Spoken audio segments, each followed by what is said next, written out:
Саламатсыздар ма, құрметті білім алушылар. Сіздермен бүгін әлеуметтік лингвистика пәні бойынша екінші лекциямызды бастаймыз. Екінші лекция тақырыбы әлеуметтік лингвистиканың ғылымдар жүйесінде алатын орны мен мәні өзге ғылымдармен байланысы. Бұл сабақта екі мәселені қарастырамыз. Бірінші, әлеуметтік лингвистиканың пәнаралық сипаты, екінші, әлеуметтік лингвистиканың өзге ғылым салалармен байланысы.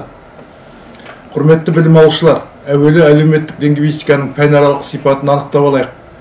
Әлеуметтік лингвистиканың ғылыми мәртебесі мен оның лингвистикалық және қоғамдық гуманитарлық ғылымдар жүйесіндегі орны туралы қалыптасқан үш түрлі көзқарас бар. Бірінші көзқарас бойынша әлеуметтік лингвистика тіл білімінің бір саласы деп аталады.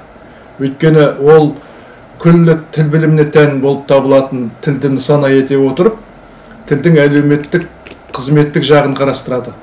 Мұндай пікірді белгілі социолингвист ғалым Аврорин қуаттайды. Ол былай деп жазады: әлеуметтік лингвистика өзінің әдістемелік жағынан әлеуметтану мен тарихқа едәуір жақын келеді, бірақ оның негізгі нысаны тіл және оның қызметі болып табылады. Сондықтан мен бұл ғылымды лингвистиканың құрамдас бөлігі деп қараймын. Әлеуметтік лингвистика басқа бірде-бір ғылым қарастырмайтын тілдің қоғамда қызмет етуі, тілдік ахуал және басқа мәселелермен айналысатын болғандықтан, оны ерекше тәуелсіз бір сала деп тануға болады.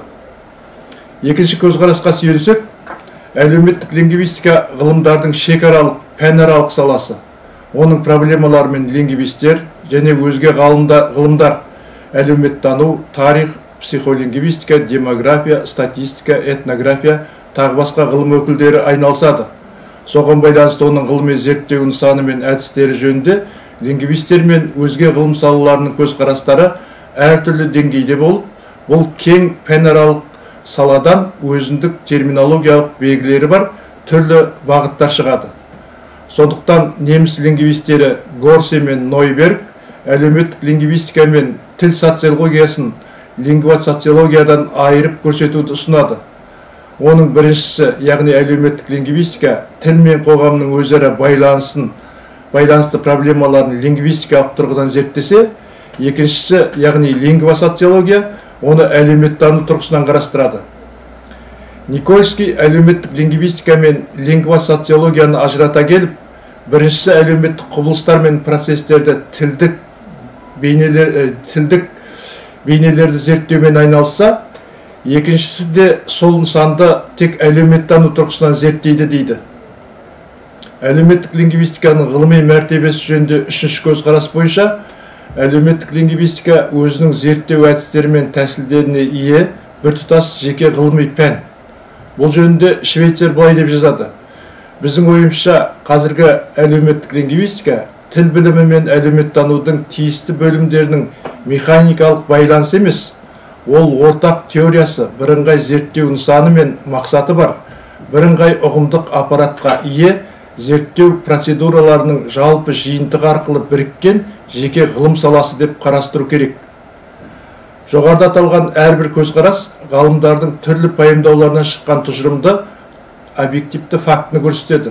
Шындығына келгенде әлеуметтік лингвистикадан, сондай-ақ әлеуметтанудан барлық белгілері бойынша толық бөлектенген өз алдына жеке ғылыми пән ретінде тану әлі ертерек сияқты.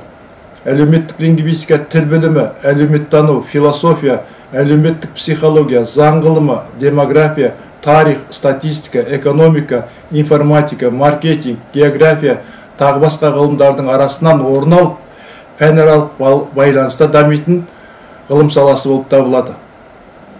Құрметті білім алушылар, лекцияда қарастырылатын екінші мәселе әлеуметтік лингвистиканың өзге ғылым салаларымен байланысы деп аталады.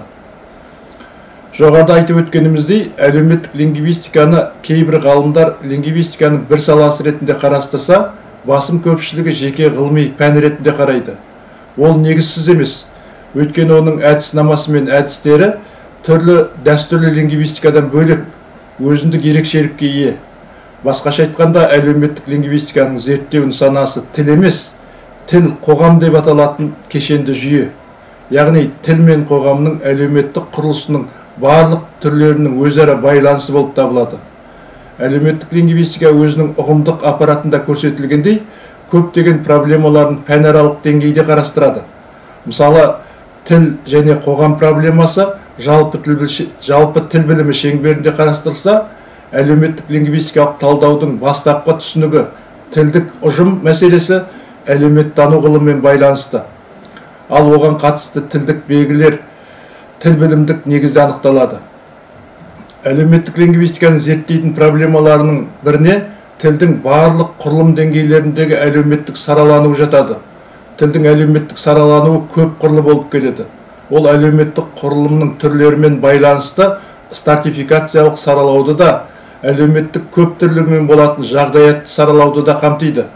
Осы проблемаларға тығыз байланысты болып келетін тіл және ұлт мәселесін зерттеуде әлеуметтік лингвистиканың қазіргі тіл біліміне қарастыратын тарихи, экономикалық және саяси жағдайларға байланысты пайда болған ұлттық тіл категориясына сүйенеді.